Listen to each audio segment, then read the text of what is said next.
Aquí no somos ideológicamente falsos. Escuchas Combinación Clave con @labeasánchez por la 92.9. Somos la clave. 10 de la mañana con 38 minutos. Casa Mía es más que una residencia de adultos mayores, ya le hemos contado. Hay departamentos de tamaños, de 3 tamaños distintos, con enfermera y médico residente. Hay plena independencia. Actividades todas las semanas, como talleres de pintura, coro, bingos. Los puedes contactar en Casa Mía, esto queda en Normandía 1882 en Providencia, o al 223-430006, o a la web residenciacasamia.cl. Y como siempre, el compromiso es leer lo que ustedes nos escriben al hashtag Combinación Clave. Aquí vamos. M. Rojas dice: la construcción, he visto una política generalizada, no mojarse el potito, no asumir responsabilidades, y entra directamente ese tema. Andrés Estay dice: y los que estamos en edad laboral solo miramos lo que se nos viene, cero acción. Y es en respuesta a una lámina que pegó la Fundación Sol respecto a la cifra que alcanzan las pensiones. Ciudadana Ana, que siempre nos acompaña en la Combinación Clave, nos dice: nada sacamos con doctorados y solo alejan de la realidad. Los mejores políticos han venido del pueblo. Juana la Loca dice: la SS también tenía doctorados y tal cual la nueva mayoría. El fin justifica los medios. Raúl Morales agrega: insisto, encuentro grave que ONG ambientalistas se utilicen para financiar partidos, y pone una lámina de otro tuitero. Claudio Guajardo señala: estas son las consecuencias de tomar como variable principal el mercado para tomar acciones en todo ámbito. Beatriz González dice: el medio ambiente como nunca antes está siendo destruido, vendido y regalado desde el Estado y nadie lo frena. Y de Acuña: es tan terrible esto de las élites políticas que en el Estado Nacional hablan de nuevos liderazgos en la DC. Apellidos eran Leighton y Walker, dice. Adolfo Morgado: los políticos podrán estar muy preparados, pero les sigue faltando calle y no ven ni viven los problemas reales de la gente. Byron Borges dice: ¿y con las barras bravas de fútbol se les hace vergüenza? Pregunta Claudia Martínez, nos dice: tan cierto lo que dice Chavo Escobar, un sobrino del narco jefe de los Carejarro me contó una vez que su tío financiaba a muchos políticos. Sigo leyendo otros Twitter que llegan al programa. Luis Flores dice: acaba de decir que tiene el respaldo de la nueva mayoría y que no peligra su candidatura a reelección. Y ahí está comentando con otro tuitero a propósito de lo que nos decía temprano Carolina Toa. Negro Felipe dice: por lo menos dio la cara, no como los otros que se han hecho los giles, hablando de esa misma entrevista. David Corales dice: el pasado histórico de su apellido avala a Carolina Toa, tiene responsabilidad política, sí, pero le creo, buena alcaldesa. Gonzalo dice: apelando a dicho de señora Toa, a mí también me duele la guata de saber que estos personajes lideran el país. Pablo SP dice: ¿no creen que asumir responsabilidad política es dar un paso al costado en la reelección? Brigada Chacón dice: el PC ha vivido toda su existencia rayando la indigencia y nunca ha pasado la mano a empresariado. Eso sí es ética. David 55T dice: pero a Toa no le dolió la guata para recibir dinero en su partido de SQM. Muchas gracias a todos, a los que participan. Hay una serie de tuiteos más. Todos llegan al hashtag Combinación Clave. Todos tenemos historias, pero hay una que tenemos olvidada. Por eso es momento de un flashback junto al Archivo Nacional en Combinación Clave. 10:41, ya mencionábamos la hora. Quisimos acercar esta sección a algo que está pasando. Siempre tratamos de hacerlo, de alguna manera, y siempre es una lectura actual también de esta lectura que traemos desde antes. En el contexto, por ejemplo, del conflicto social de Chiloé, estábamos hablando o viendo todos los días lo que dicen las distintas agrupaciones y sindicatos de pescadores artesanales. En ese sentido, la huelga como una herramienta de lucha de los trabajadores tiene sus raíces en las profundidades de los conflictos sociales desarrollados en el país, pasando por etapas de expansión, pero también de declive. De eso vamos a conversar con nuestro próximo entrevistado, de las huelgas en Chile. Él es licenciado en Historia de la Universidad de Chile, es magíster en Historia de la Universidad de Chile, doctor en Historia de la Universidad Autónoma de Barcelona, profesor de la Escuela de Periodismo de la Universidad de Santiago y de la Escuela de Historia Universidad Academia de Humanismo Cristiano. Me refiero a Rodrigo Araya, que está con nosotros en el estudio. ¿Cómo estás, Rodrigo? Muchas gracias por venir otra vez. Hola, buenos días. Muchas gracias por la invitación. Bueno, a propósito de lo que sucedía con Chiloé, lo que ha pasado en otras oportunidades, y de repente no solamente en una región específica, sino también con gremios, los portuarios en algún momento, los pescadores que desde antes de la ley de pesca incluso siempre están presentes a propósito de las cuotas que se le ponen, a propósito de la competencia desleal de la industria pesquera. Conocemos de huelgas y formas de poner en relevancia lo que les pasa. Y quisimos indagar un poquito en ver qué hay en el archivo, qué se ha estudiado respecto a las huelgas en Chile. Mira, lo pasa es que en primer lugar hay que señalar que la huelga como una herramienta de acción colectiva o un arma utilizada por los trabajadores para defender su derecho de exigir mejoras en sus condiciones de vida, está presente desde el siglo XIX. De hecho, diversos historiadores han encontrado documentación que habla de presiones huelguísticas por parte de gremios. Cuando hablamos de gremios, agrupaciones de trabajadores por oficio, el caso de tradición de lucha de los jornaleros portuarios, de artesanos. Entonces estamos hablando aquí de los gremios, son agrupaciones de artesanos que existían en el siglo XIX, conformaban las mutuales. Entonces ya hacia finales del siglo XIX podemos encontrar la acción de los sindicatos propiamente tal. Yo eso te iba a preguntar, ¿cuándo y no sé si está la referencia exacta, pero ¿cuándo se empieza a ocupar la palabra sindicato con ese tipo de mirada de organización de trabajadores? Fines del XIX, comienzo del siglo XX. Lo que pasa es que, bueno, la acción del sindicato, tal como lo conocemos, va unida a los desarrollos, procesos de industrialización y modernización en Chile. En la medida que va surgiendo un proletariado de carácter industrial, van a surgir nuevas necesidades y nuevos problemas en que va a poner en hincapié el conflicto entre el capital y el trabajo. Entonces, en ese sentido, en un escenario de polarización, en que trabajadores que no se les reconocen los derechos básicos, derecho a una jornada de 8 horas, derecho de colación, cosas tan básicas como de hecho estar sentado, en el caso de la gente que trabaja en el comercio, condiciones de seguridad. Entonces, esas condiciones mínimas no se reconocían y tampoco había una legislación que las amparara. Entonces, estamos teniendo en ese escenario de precariedad laboral, los trabajadores van a buscar unirse de distintas maneras para defender su derecho. Entonces también la acción de ciertas ideologías, la influencia de ciertas ideologías que le va a entregar elementos teóricos a los trabajadores para plantear su demanda. Estamos hablando de la irrupción del socialismo, especialmente también del anarquismo, que van a entregar un marco ideológico a las agrupaciones de trabajadores. Así va a tener la sociedad de resistencia, las mutuales, y va que hay ya en el imaginario colectivo las huelgas de principios del siglo XX, famoso la matanza de la Escuela Santa María. Exacto.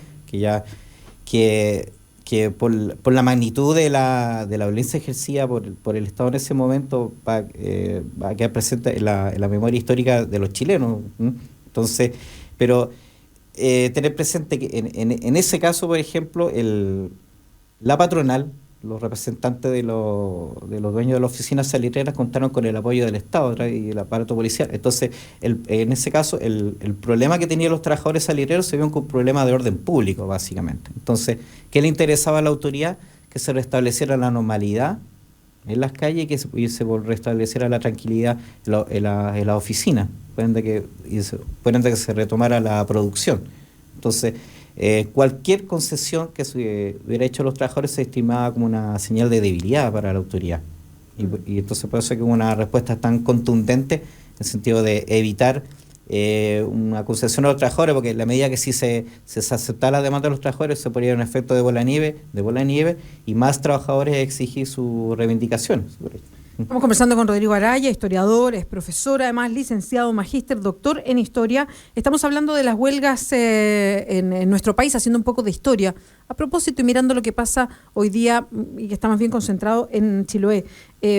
Rodrigo, entendiendo que son marcos distintos, por ejemplo, que hoy día hay legislación que ampara a los trabajadores, que antes no existían, y que se fueron armando a propósito de solicitudes que se concretaron con grandes movilizaciones. Entendiendo también que hoy día el rol del Estado, si bien uno lo puede cuestionar y lo pone en duda en muchas oportunidades, tiende a ser más parejo y no estar antes como mirando todo, quizás tratando de mantener el orden, pero el orden de los que imponían su poder por medio de las lucas, digamos, los que manejaban las empresas. ¿Qué similitudes ves tú y qué diferencias grandes hay entre las movilizaciones grandes o importantes de hace, no sé, 100, 150 años en Chile respecto a las de ahora? Bueno, o a lo mejor tiene mucha más similitud de lo que uno cree.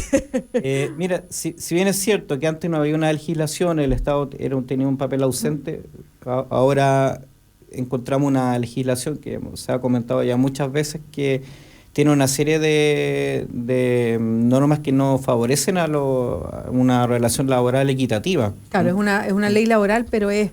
De hecho, lo vimos con la discusión, sí, claro, a propósito de la reforma laboral, que ya diversas organizaciones sindicales cuestionaron los contenidos de la reforma, especialmente los pactos de adaptabilidad, el tema de el aumento de los cuerpos para conformar sindicatos. También el hecho que ya se considera un avance el reconocimiento de la titularidad sindical, pero una vez que esta reforma es tumbada por el Tribunal Constitucional, vemos que el marco legal constituye un límite para la acción sindical. Entonces, en ese sentido, hay una diferencia. Pues sí, es un avance que hay una legislación, pero a su vez, si esta legislación no defiende realmente los intereses de los trabajadores, no mejora en el fondo la situación. Entonces, teniendo presente, es una legislación que no responde a una relación laboral equitativa. Los procesos de negociación colectiva que se han llevado en los últimos años muchas veces han tenido resultados negativos para los trabajadores, porque los empresarios han logrado imponer sus términos, porque la negociación colectiva, tal como está, un proceso bastante burocrático, una serie de pasos, entonces no favorece la acción de los trabajadores. Y entonces y también es presente que en la década de los 90, especialmente, después inició ya el proceso de transición, democratización, se produjo un proceso de despolitización de grandes capas de la población. Entonces, en fondo, un predominio de una visión individualista que permeó mucho a las capas populares y capas medias. Entonces, en ese sentido, el hecho de militar en un sindicato, de conformar un sindicato, sería como algo que estaba un poco ajeno. Entonces, las pocas acciones reivindicativas que vemos en la década de los 90 fueron protagonizadas fundamentalmente por funcionarios públicos, colegio de profesores. Entonces, después en la década, ya, en el siglo XXI, partiendo con el nuevo siglo, vamos a encontrar un aumento de la acción huelguística. Eso va a estar dado también porque hay un relevo generacional de dirigentes que no vienen con estas trancas del pasado. También un empeoramiento de las condiciones de vida, porque cuando tú me preguntabas qué ha cambiado, qué ha mejorado, entonces yo diría que en cierto aspecto la situación de los trabajadores chilenos recuerda mucho a la de los trabajadores a comienzos del siglo XX, por la ausencia de derechos laborales, la precariedad, sobre todo los trabajadores subcontratados. Es impresionante la división que se produció en la clase de trabajadores entre trabajadores subcontratados, sí, y contratados precarios, sí. Entonces, que se ve, por ejemplo, en la minería del cobre, en que unos tienen derecho a colación, a bus, y otros no. Entonces, es ahí la gran fuerza del movimiento de los trabajadores subcontratistas, ejemplo de Codelco, que recordemos que se tuvo gran impacto nacional en el año 2006-2007, y dio paso al liderazgo nacional como de Cristian Cuevas. Exactamente, sí. Y también, a propósito del conflicto en Chile, la huelga de los trabajadores de salmón, la huelga larga que se fue en el verano del 2008, que a diferencia de los trabajadores subcontratistas del cobre, fracasó, no tuvo los resultados esperados, pero que da cuenta, por una parte, de la precariedad de las condiciones laborales de los trabajadores de la salmonicultura. Y también la resistencia de los sectores empresariales a la negociación interempresa, que fue uno de los puntos, también recordemos, de más conflicto en el actual debate de la reforma laboral. Sí, claro. De hecho, un abogado, y aquí entrando al mismo tema que toca Rodrigo, un abogado laboralista especializado, que es doctorado, que trabaja en la Universidad Diego Portales, analizando todo lo que pasa, decía, ojo con las cifras que son engañosas, porque si comparamos el nivel de sindicalización en Chile respecto al de la OCDE, efectivamente no está tan disparado uno respecto a la otra. Pero ojo, dijo, lo que pasa es que en los países OCDE la negociación ramal es masiva y es muy importante. Y es así que abarca un 50% de los trabajadores. Acá lo más importante para una reforma laboral equitativa es negociación ramal y derecho a huelga efectiva. Eso es lo que mejora los sueldos, mejorar las condiciones directamente, y que justo lo que no se está haciendo en Chile es lo que más se cuestiona. Claro, pasa que hay uno comprende por qué en el plan laboral del año 1979 el exministro José Piñera justamente impulsó la restricción del derecho a huelga y la prohibición de la negociación colectiva interrama. Y se convirtió en uno de los pilares del modelo laboral. Porque si pensamos una huelga que en la primera norma del plan laboral tenía una duración de 60 días. O sea, no tiene sentido. Y si después le agregamos que se favorecía el descuelgue de los trabajadores en forma individual, en el fondo la huelga perdía su razón de ser, porque ¿cuál es la esencia de una huelga? Que hay una paralización del trabajo. Claro, y que presione para llegar a un acuerdo. Esa es la idea. Eso es. Central, entonces, claro, dicen, sí. Perdona, Rodrigo, es que siguiendo esta misma línea, a mí algo que me ha llamado la atención y que quiero saber dónde está el origen, si está directamente en dictadura, está en que a lo mejor se podría modernizar el concepto, no lo sé, por eso te quiero preguntar. Mirando las encuestas a propósito de la reforma laboral, y que la reforma laboral, como estaba antes, después con la pérdida de titularidad sindical por el Tribunal Constitucional cambia, pero que se ponía un respaldo a los sindicatos, a lo que pudiera hacer los sindicatos. A mí me llamó mucho la atención el descrédito que existe de los sindicatos en Chile. Esto mirado por encuestas, las personas decían, bueno, a usted le gustaría que se pudiera negociar esto, y todo el mundo sí, pero a la hora de calificar a los sindicatos, todo el mundo desconfiaba de los sindicatos, lo que es súper curioso, porque en el fondo uno dice, de acuerdo, puede haber malos o buenos sindicatos, pero depende también de mí, si yo participo, si no participo, y que el grupo hace la fuerza también. Entonces, ¿por qué existe esa mirada? ¿Es algo que nos viene de la dictadura? Sí, claramente es una herencia de la dictadura y del modelo de sociedad que impulsó, que buscaba una despolitización de los trabajadores y también un incentivo de la acción individual. Entonces, en el nombre de la libertad individual se critica la acción del sindicato, porque cuando se discutía también cuando ciertos personeros de sectores políticos, como vinculados especialmente a la derecha y a los sectores más moderados de la nueva mayoría, plantean que el sindicato corresponde a un verdadero monopolio, eso es falso. El sindicato es una agrupación de trabajadores. Entonces, pensar también, cuando hay un conflicto, uno va a pensar realmente con sentido común que el trabajador va a querer que la empresa quiebre, si es su fuente laboral. Es un sentido lógico. Siempre el sindicato va a buscar el acuerdo. Lo que pasa es que la huelga es el resultado de un proceso de negociación infructuoso. O una negativa, no sé, por un aumento de sueldo, una mejora de condiciones de vida. Entonces claro, cuando tú ves que la acción del sindicato no tiene los resultados esperados, tanto por la legislación o por la fuerza de la empresa, o de repente la misma desidia o poca capacidad de los dirigentes, mucha gente se desincentiva y dice, bueno, mejor resuelvo mi problema de forma individual. Y también hay que tener presente que los medios de comunicación también tienen un discurso explícito, especialmente lo que se ha conocido como el duopolio, que ha sido bastante contrario a la acción sindical. Por ejemplo, mi estudio he estudiado el debate de la reforma laboral a comienzos de los años 90. Es impresionante cómo en este caso el diario Mercurio desarrolló una campaña en contra de la reforma, ya planteándose la idea de hacer una reforma del plan laboral 90-91, dándole tribuna a expertos, y estos expertos lo coloco entre comillas porque son personas que adhieren al pensamiento de defensor que justifica el plan laboral, y no dando tribuna a voces discordantes. Entonces, claro, tú vas a través de la acción de estos medios de comunicación, que son muy influyentes en la clase política o en general la opinión pública, se va generando un nuevo sentido común de que el sindicato no representa verdaderamente los intereses de los trabajadores, sino solo de grupos políticos, negando también que el sindicato puede tener una mirada política. Entonces, claro, cuando tú dices que los dirigentes sindicales no pueden ser políticos, claro, ahí en el fondo que ha triunfado una idea de despolitización de la sociedad.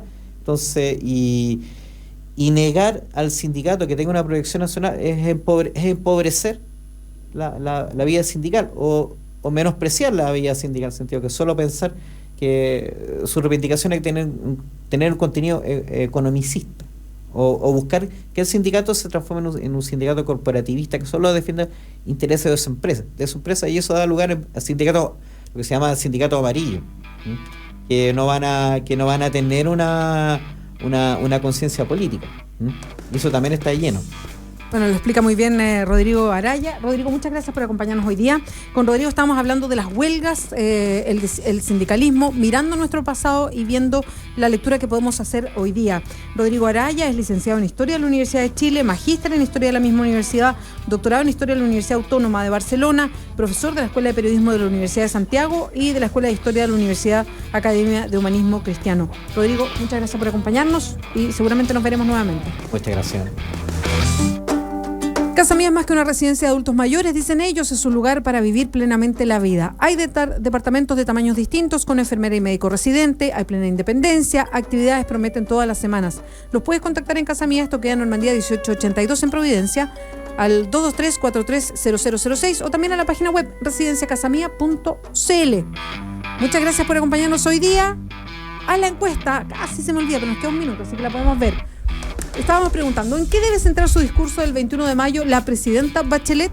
Poníamos 4 alternativas: educación, salud, transparencia, economía. Un 19% de los que votó, que son... no alcanzo a ver porque son muchas las alternativas. Ahí me soplan si es que alcanzan a... 105 votos llegaron. 19% dice que debería centrarse en educación, un 9% en salud, un 53% en transparencia, un 19% en economía. Muchas gracias a todos los que participaron. Hasta mañana. Residencia Premium Casa Mía, donde los adultos mayores disfrutan de su independencia en departamentos a su medida. Presentó Combinación Clave.